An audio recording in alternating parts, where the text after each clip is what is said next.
Bonjour à tous, je suis Sylvia Torres de l'équipe internationale de Making Luxury Academy et aujourd'hui j'ai un nouveau sujet pour vous. Aujourd'hui, je vais vous parler sur un aspect important sur l'aromathérapie dans l'histoire du monde.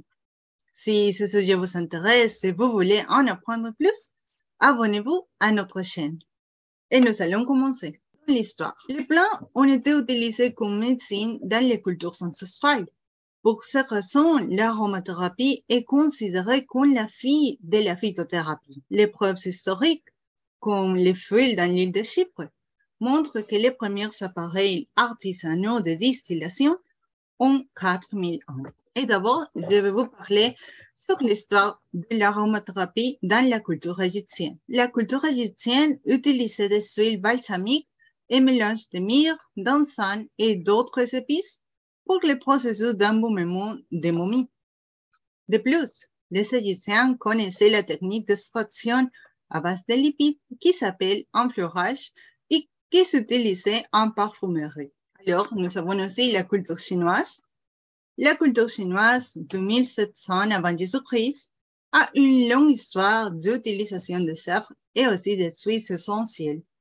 Il savait qu'un livre essentiel, le classique de la médecine interne de l'empereur Zhong, que nous pouvons regarder ici, et ils utilisaient souvent l'opium, le gingembre, le camphre et aussi la camomille.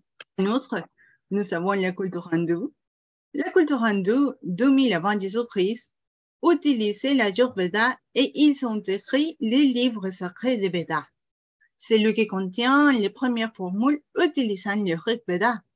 700 substances obtenues à partir de plantes. Et voici quelques faits de l'histoire. La reine Cléopâtre aimait les parfums et les routines beauté.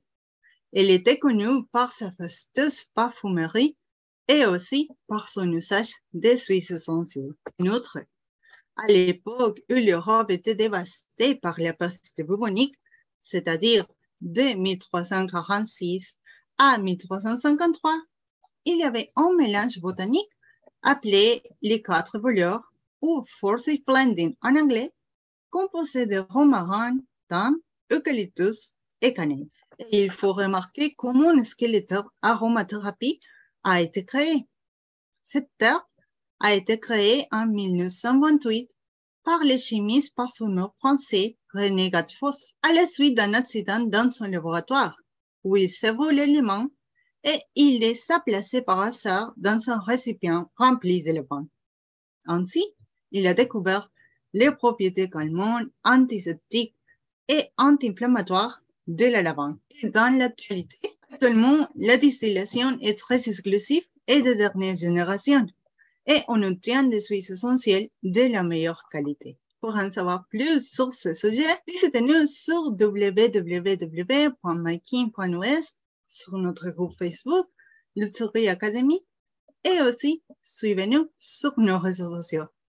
Si vous voulez apprendre plus sur l'aromathérapie, les huiles essentielles et sur d'autres sujets relationnés, je vous invite à vous abonner à notre chaîne en cliquant sur s'abonner et puis sur la petite cloche pour ne rater aucune de nos vidéos. Ce sera tout pour la vidéo d'aujourd'hui. Merci à tous et à la prochaine.